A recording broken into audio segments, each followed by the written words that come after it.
In the name of the Father, and the Son, and the Holy Spirit. The beauty of a parable is that it is rich in meaning and allows for many interpretations. The trouble with a parable is that it is rich in meaning and allows for many interpretations. And that means that it easily can be taken in the wrong direction. This is particularly the case, at least in contemporary society, with those parables that speak of money. People get tied in knots trying to force the parable to fit some idea of capitalist virtue, even though the parable is pre-capitalism. The parable about the shrewd manager who offers his master's debtors significant discounts in order to acquire friends, for example, is particularly susceptible to misinterpretation. People become confused at the end when Christ praises the manager for his shrewdness and recommends his behavior as a model for all. Today's parable of the talents is only a little less confusing, especially for those who cannot discriminate between Christianity and contemporary culture, those who have essentially baptized capitalist values. We live in a society in which many of our norms and laws are determined by private property. Those behaviors that permit it to be obtained and maintained are deemed proper, whereas those that prevent the obtaining and maintaining of private property are viewed as unacceptable. Possession of property is therefore a guiding principle that determines what we see as our responsibility or lack of responsibility to our fellow human beings. It determines, in other words, not only whether I owe you money or not, but whether I owe you forgiveness, grace, love.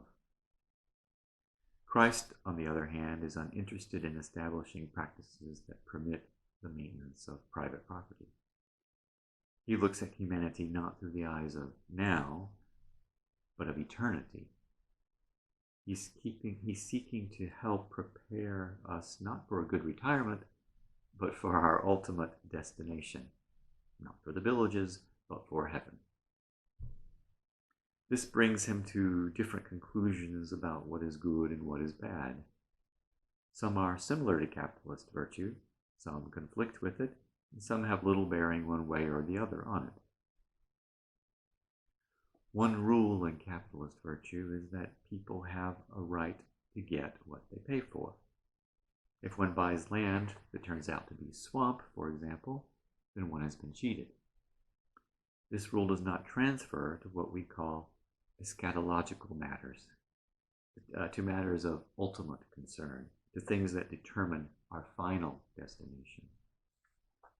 Simply put, the gospel is not about getting what we pay for, but about getting what we do not pay for, what we do not earn. We do not earn God's love, though many Christians, influenced by the capitalist model, insist on trying. They are so busy in attempting to prove to God how virtuous they are. I obey the rules better than you do, that they completely miss the point of the gospel, which is that we humbly accept our own inadequacy and dependence upon God.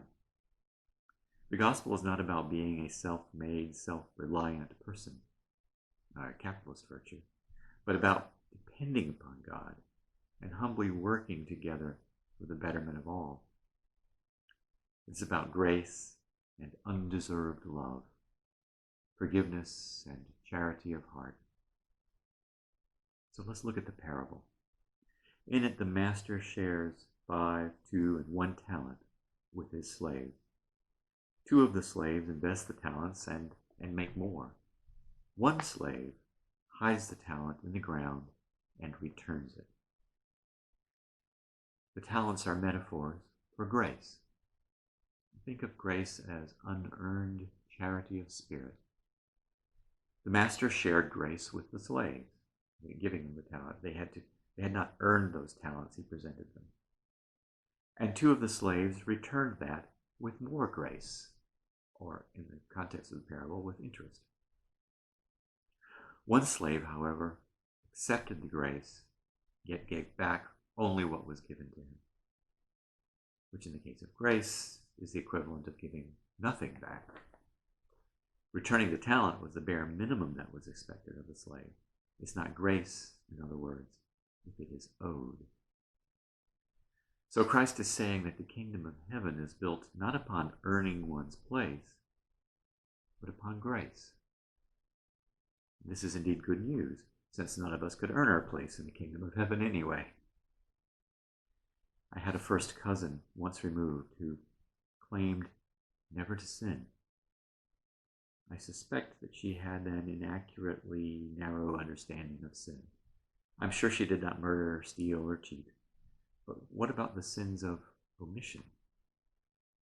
Could she honestly say that she loved God and others with utter selflessness? No one can. In fact, if we love with complete selflessness, we will not survive long. If my cousin had understood that each time she thought of herself before God, she was sinning, she would not have made such a bold claim. We are unable to think solely of God, so we need God to move towards us. And God is willing to do so, which is grace. But God also wants us to treat each other with grace. People get angry and charge, "You're not giving me what I deserve." Probably not. But that's not the point. Not in Christianity. The Christian point is, are you giving others what they do not deserve? Are you sharing love and grace, in other words? Responding to people with grace, treating them in ways they have not earned, does not mean giving them everything they want. Think of what happens if we give children everything they want, whenever they want it. The results are disaster. It's not our role as Christians to provide people with everything they want, but to help them to grow in their understanding of the gospel in order to further their ultimate results. The parable does not say that the master gave his slaves several talents so they could buy new clothes for a party and that he expected nothing in return. The parable is about teaching others grace. When one refused to learn about grace, he was thrown out into the outer darkness where there was weeping and gnashing of teeth. In other words, he was put far away from fellowship with God.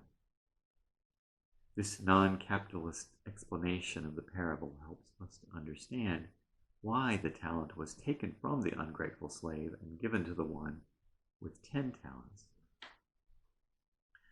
For to all those who have, more will be given, and they will have an abundance. Christ says, but from those who have nothing, even what they have will be taken away. The more grace we share, in other words, the more grace is shared with us. If we deny others grace, on the other hand, we shut ourselves off from the source of grace. We end up in darkness and lose what little bit we have. Of course, those who shut themselves in darkness will blame anyone and everyone but themselves, but we need pay no never mind to that, as we say. Our job as Christians is to teach those who will learn about the gospel, about grace. Christianity is not about being nice. Look at me, I'm holding 10 people on the bridge hanging from these ropes, to refer back to a previous sermon. Yet the 10 people are learning nothing about the gospel. In fact, they're learning selfishness. If we try to square the gospel with capitalism or any other economic system that has been or ever will be, we will always come up 6s and 7s. The gospel and economic systems have different goals. God's economy and the earthly economy will never be the same. Sometimes they contradict each other, and then we are left with a difficult decision. The point is, in God's economy, love is not earned. It is freely bestowed. Those who understand this are blessed and likely to return that love, and those who do not dwell in darkness. Grace, not balanced books, guides us. Amen.